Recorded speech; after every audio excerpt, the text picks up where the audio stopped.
चलो भाई, है ना, शुरू करें आज class. Welcomes to all of you in my class. हम लोग क्या पढ़ रहे हैं? Control and coordination. Control and coordination, ठीक है ना। I have already told you about types of neuron. 3 types के न्यूरॉन हम लोगों ने खत्म कर लिया था ना। मोटर न्यूरॉन्स था, सेंसरी न्यूरॉन, और कौन सा था? एसोसिएशन न्यूरॉन्स, है ना। अच्छे से मैंने आपको समझाया था कि कैसे कोई स्टिमुली अगर जनरेट होता है तो उसको ब्रेन तक पहुंचाता है। उसका नाम क्या होता है? सेंसरी न्यूरॉन, है ना। सेंस करता है और सेंस करके उसे फिर ब्रेन में सेंड करता है। ब्रेन में क्या होता है? उसका प्रोसेसिंग होता है, उस स्टिमुली को आइडेंटिफाई करते हैं और फिर एक्शन लेकर के ब्रेन क्या करता है? उस मैसेज को सेंड करता है by motor neuron at the effector part, है ना। जो पार्ट अफेक्ट है वहां पर भेजेगा और फिर हम एक्शन लेते हैं ना। वहां पर क्या होता है? मसल्स वगैरह में कॉन्ट्रैक्शन होता है और रिलैक्सेशन होता है, ठीक है ना। हाँ, तो आपको ना पता होना चाहिए। और एसोसिएशन जो न्यूरॉन्स होता है वो क्या करता है? वो क्या करता है? वो सेंसरी न्यूरॉन्स और मोटर न्यूरॉन को आपस में कनेक्ट करता है, एसोसिएट करता है, ठीक है ना। बस, और कुछ नहीं करता वो। अब देखो, हम लोग देखते हैं कि हमारे पीपीटी में क्या है, ठीक है। रिफ्लेक्स आर्क का नाम सुना है? Reflex arc. स्पाइनल कॉर्ड का नाम सुना है? Spinal cord. जैसे ना, अगर हमारे घर में मान लो बहुत सारे तार है तो बहुत सारे तार निकल के हर एक रूम में से एक जगह पहुंचता है, एक मेन बोर्ड में, है ना। और फिर वहां पर तार मोटा गुच्छा बन जाता है। सेम ऐसे ही हमारी बॉडी के अलग अलग पार्ट से कौन आता है? न्यूरॉन। तार समझ लो, न्यूरॉन को जो पहुंचाता है मैसेज को, इलेक्ट्रिकल इम्पल्स को। पूरी बॉडी के पूरे पार्ट से आकर के न्यूरॉन क्या होता है? जो हमारे पीछे बैकवर्ड में ना बैकबोन है, स्पाइनल कॉर्ड बोलते हैं उसको, है ना। वो सभी न्यूरॉन्स का एक पूरा बंडल है जो किसमें? ब्रेन में कनेक्ट करता है, इधर ब्रेन में, ठीक है ना। अब देखना, तो यहाँ पर रिफ्लेक्स एक्शन क्या होता है ना, क्या कुछ बातें होंगी, सुनना ध्यान से फिर समझना, ठीक है। देखो ध्यान से। What would you do when, क्या होगा जब, क्या करोगे आप जब? When you see a motor car coming towards you. एक मोटर कार है, मतलब कि बस हो सकता है, कार, गाड़ी, कुछ भी। आप रोड पे जा रहे हो और एकदम से आपकी ओर आ रहा है, तो क्या करोगे आप? बताओ। देख के डर जाओगे ना। देखो, ऐसा ऐसा रिएक्शन होगा आपका, नहीं होगा? आपका सेम ऐसा रिएक्शन होगा, गाड़ी वाले को भी होगा और तुमको भी होगा।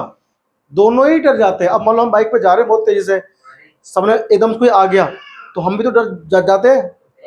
हम इसलिए डरते हैं कि उसे कुछ ना हो जाए, और वो डरता है कि उसे कुछ ना हो जाए। ठीक है ना। हाँ देखो, और when you see something delicious, आप कुछ स्वादिष्ट अगर देखते हो तो भी, देख रहे हो ना, चीजें होती हैं। और suddenly you here a loud noise, और एकदम से आप क्या करते हो? तेज आवाज सुनते हो। तो क्या होता है? इस तरह से दिख रहा होगा ना। देखो, if a doctor give a jerk on the knee, ये होता है घुटना, अगर यहाँ पर हथौड़ी मारेगा डॉक्टर तो क्या होगा? ऐसा ना, ये आपको दिख ही रहा होगा, दिख रहा है ना। ये मरीज है, वो ना एक्चुअली यहाँ पे इलाज करते हैं ना, थोड़ा सा वो देते हैं, झटका देते हैं। जर्क मतलब झटका, जर्क मतलब झटका। Can we control our reactions? नहीं, हम अपना कंट्रोल नहीं कर सकते रिएक्शंस को, है ना।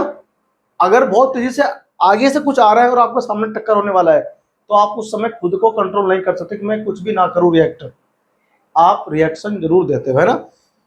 देखो, तो हम लोग कंट्रोल नहीं कर सकते, ठीक है ना। How can we react in such situation without thinking? ऐसे केस में हम बिना सोचे समझे रिएक्ट करते हैं। क्या करते हैं? रिएक्ट करते हैं। हम खाना स्वादिष्ट देखकर थोड़ी सोचते हैं ये खाना स्वादिष्ट है, अब लार निकालेंगे।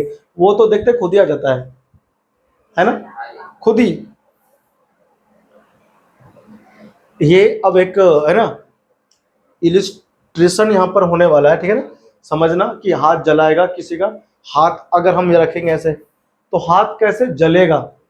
जलने से होगा क्या? ओ तो मैं जल गया हाथ, महिला फूका हो गया, बहुत तेज जल रहा है ना। चलो आगे आ जाओ। Suppose a boy touch a flame, मैं था वो बॉय, टच कर दिया, है ना, हाथ मेरा जल गया।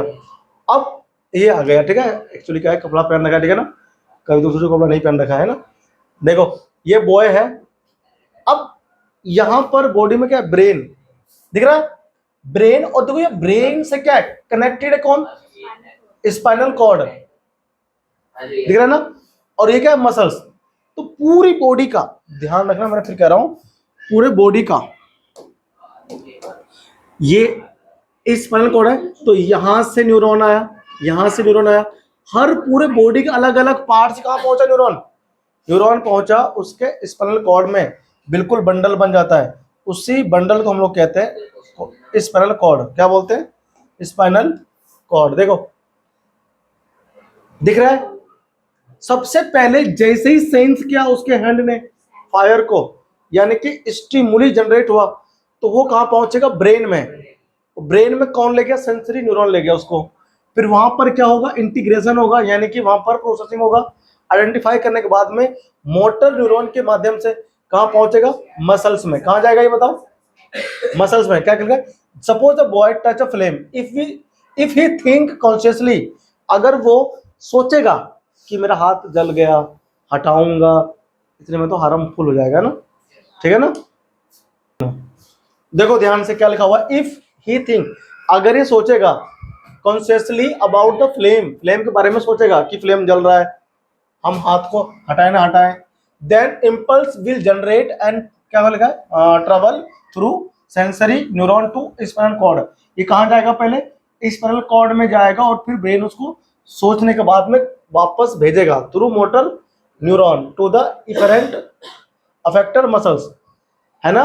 अगर वो सोचेगा तो ऐसा होगा, ठीक है ना। देखो जनरेट हुआ, स्टिमुली गया, ब्रेन में इंटीग्रेट हुआ, इंटीग्रेट होने के बाद क्या होगा, ये वापस वहां से आएगा, है ना। देखो आ रहा है ना वापस मसल्स में, मसल्स क्या कॉन्ट्रैक्ट होगा और फिर रिलैक्स होगा, फिर क्या होगा, हाथ इसका वहां से हटाएगा ये। तो इतना होने में क्या होगा, समय लगेगा ना, और इतने में हाथ जल जाएगा। It will take time, it will take and he will get wounded, और वो घायल हो जाएगा।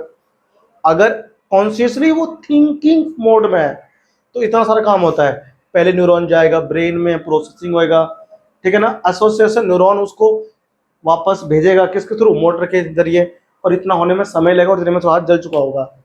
तो उस समय से बचाने के लिए क्या करता है ये, देखो अब क्या हुआ, ये वापस से स्टिमुली जनरेट कर रहा है, फ्लेम उसके हैंड में, तो हुआ क्या, हाथ जल जाएगा। तो हमको इतना नहीं करना है, सोचना नहीं है, हमारी बॉडी बिना सोचे एक्शन लेती है इस केस में।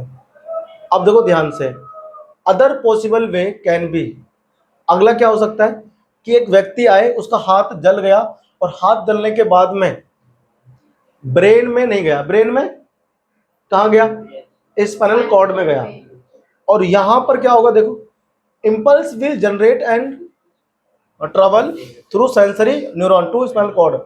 ये कहाँ गया, कॉर्ड तक गया, दिखा आपको, देखो हाँ,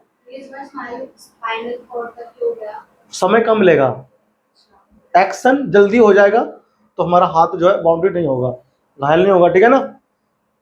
अगर ट्रेन से ज्यादा तो टाइम ज्यादा होता है, समय लगेगा ज्यादा, इतने में हाथ जल चुका होगा। तो यहाँ पर क्विक एक्शन की नीड है, क्या है, तो उस क्विक एक्शन को कराने के लिए पता है क्या करना होगा, रिफ्लेक्स आर्क की हेल्प लेनी पड़ेगी, ठीक है ना। देखो ध्यान से, ये हुआ जनरेट इम्पल्स, ये गया, अब स्पाइनल कॉर्ड में काम हो जाएगा, वहीं से वापस बैक होगा, ठीक है। ये है स्पाइनल कॉर्ड, क्या है ये, यहाँ पर इंटर न्यूरॉन्स होते हैं, देखो आपको ग्रीन ग्रीन पर आपको दिख रहा है, ठीक है ना, और फिर यहीं से एक्शन लेते हैं और वो वापस आता है। देखो अब आपको ध्यान से देखना है, ये आया, अब तो ये इंटर न्यूरॉन है, और यहां से होता हुआ अब ये मोटर न्यूरॉन से वापस बैक कहां तक आएगा, मसल्स तक आएगा। देखो ऐसे आता है, आ रहा है ध्यान से, देखो ध्यान से, मसल्स में क्या होगा, अब होगा कॉन्ट्रैक्शन और रिलैक्सेशन। तो इससे होने वाला क्या है, हुआ ना कॉन्ट्रैक्ट मसल्स, अब ये हाथ यहां से हटा लेगा, हाथ यहां से हटा लेगा। तो यहां पर आप लाइन पढ़ना, देखो ध्यान से, ये लाइन पढ़ो आप अच्छे से, देखो क्या लिखा हुआ है, इफ, देखो आपको लिखना भी तो है ना, तो आप पहले लिखो इसमें फटाफट, ठीक है ना, जो मैंने आपको समझाया था अभी पहले, ये वाला केस, इस केस में सोचना पड़ेगा, तो हमारा हाथ जल जाएगा। यहां से लिखो, suppose boy suppose avoid touch अ फ्लेम। ये सब आपको ना केवल लिखना है और समझना है। रिफ्लेक्स एक्शन क्या होता है? जो क्विक होता है, जो क्विकली होता है। सेंसरी न्यूरॉन उस इंफॉर्मेशन को भेजता है स्पाइनल कॉर्ड में और फिर वापस आता है इफेक्टर ऑर्गन तक। तो इस पाथ को हम लोग बोलते हैं रिफ्लेक्स आर्क। क्या बोलते हैं? पाथ को हम लोग क्या बोलते हैं? रिफ्लेक्स आर्क बोलते हैं। ठीक है ना? कॉपी करो फटाफट से इसको ना, फिर हम लोग बढ़ते आगे। तो एक बात तो साफ हो गया कि जितने भी नर्व होते हैं वो क्विक एक्शन के लिए केवल इफेक्टर पार्ट तक आते हैं, तो स्पाइनल कॉर्ड से आते हैं। ठीक है ना? ब्रेन तक जाएगा तब तक तो वो लेगा नुकसान। ठीक है ना? Nerves from all over the body meeting in a bundles. पूरी बॉडी का, ऑल ओवर मतलब पूरी बॉडी का नर्व इंपल्स कहाँ पहुंचता है? स्पाइनल कॉर्ड में। और ये होता क्या है? Nerves from all the body, जितनी भी बॉडी का नर्व है वो सारे नर्व, नर्व का मतलब होता है न्यूरॉन। ठीक है ना? वो एक बंडल में कनेक्टेड रहता है और उस बंडल को हम लोग क्या कहते हैं? Spinal cord. और इसी स्पाइनल कॉर्ड में क्या होता है? Reflex arc. ठीक है ना? तो रिफ्लेक्स आर्क सॉरी, देखो भाई साहब, तो रिफ्लेक्स आर्क लग गया, पता क्या होता है? रिफ्लेक्स आर्क आर फॉर्म्ड, जहां पर क्या बनता है? तो रिफ्लेक्स आर्क ना एक पाथ होता है। कहां से? जहां से स्टिमुली रिसीव किया है सेंसरी न्यूरॉन ने, वहां से लेकर के इफेक्टर ऑर्गन तक। ठीक है ना? एक पाथ बनता है जो भी आपने देखा था, उसे हम लोग क्या बोलते हैं? Reflex arc. ठीक है ना? देखो ये रहा। तो ये जो पूरा रिफ्लेक्स आर्क है, रेड लाइन सेंसरी न्यूरॉन, अंदर क्या है? इंटर न्यूरॉन, जहां पर क्या हो रहा है? कोऑर्डिनेशन हो रहा है। और ये वापस कहां पर आया? मसल्स में। यहां पर एक क्वेश्चन बनता है कि रिफ्लेक्स एक्शन के दौरान ब्रेन का क्या रोल है? हाँ बताओ क्या रोल है भाई? रिफ्लेक्स एक्शन के टाइम पे जो मैसेज है वो ब्रेन तक तो पहुंचा ही नहीं। क्या पहुंचा? हाँ नहीं ना?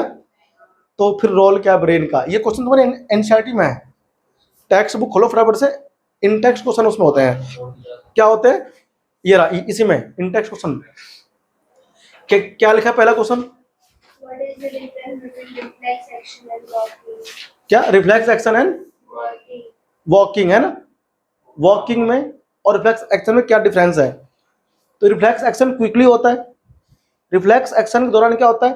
मैसेज जो होता है ओनली स्पाइनल कॉर्ड से वापस बैक आता है ना? ये वाला क्वेश्चन क्या? What happens at the synapse between two neurons? ना, what happen between the synapse of two neuron, ये तो आपने पढ़ लिया है। क्या होता है पता भी है ना? इसमें है question, what is the role of, लाओ देखो मैं दिखाता हूँ। आपको चाहिए? देखो क्या क्वेश्चन है, बताओ। क्वेश्चन ये है कि what is the role of brain, In reflex action. ये तो है। What is the role of brain, In reflex action. Role of brain Yeah. During, During है. ड्यूरिंग या इन लिख लो ना, आपकी मर्जी। Reflex during action. Reflex action, reflex action. ठीक है ना? देखो रिफ्लेक्स एक्शन क्या आप भूल जाते हो? अगर मान लो गलती से आपको सुई चुप गई, फिर लुक कर ली, तो एक्शन तो क्विक हुआ है, लेकिन हम उसे भूल थोड़ी जाना चाहते हैं। हम ब्रेन याददाश्त होता है ना, तो हमारा ब्रेन उसको रिमेम्बर स्टोर करके रखता है उस इंफॉर्मेशन को, इतना रोल करता है प्ले बस। हाँ, अगर कोई पिन हमारे यहाँ पर चुभा है तो हम एकदम से हटा लेंगे, एक्शन तो क्विक हुआ है। हाँ, रिफ्लेक्स एक्शन हुआ है। हमारा जो न्यूरॉन्स हैं, जो मैसेजेस है, वो तुरंत स्पाइनल कॉर्ड से वापस आया है। लेकिन ऐसा थोड़ी होता है कि आप उसे भूल जाते हो, फिर बाद में क्या सोचते हो, अरे यार अच्छा वो जरूरत पड़ गया कि नहीं, अभी मेरे चुभ गया था। तो ये दिमाग में रहा कि क्या तुम कल फिर भूल जाओगे उसको? नहीं ना, याद रहेगा ना कुछ समय तक। वो याद कौन रखता है? ब्रेन तो रखता है। तो इस इंफॉर्मेशन को स्टोर करता है। ठीक है ना? कौन? हमारा ब्रेन। ये इसका आंसर है। वैसे इसका आंसर है no role play by the brain during reflex action. ठीक है ना? It only store the information. तो आप क्या लिखोगे? No role, no role play by the brain, by the brain in reflex action, reflex action but store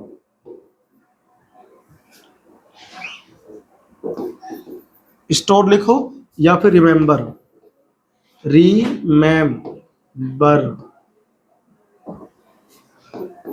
the information है ना, information of reflex action, ठीक है ना। रिफ्लेक्स एक्शन के इन मैसेज को या इंफॉर्मेशन को ओनली स्टोर करता है, ठीक है ना। हमारा ब्रेन याददाश्त के रूप में रखता है दिमाग में, ठीक है ना, इसका ध्यान रहेगा सबको। तो ये तुम्हारा खत्म होता है रिफ्लेक्स एक्शन। समझ में आया सबको? ठीक बात। तो आज की अपन क्लास यहाँ खत्म करेंगे, ठीक है ना। और ब्रेन हमारा बचेगा, ब्रेन पढ़ाएंगे, ठीक है ना, नेक्स्ट क्लास में। Thank you, bye bye.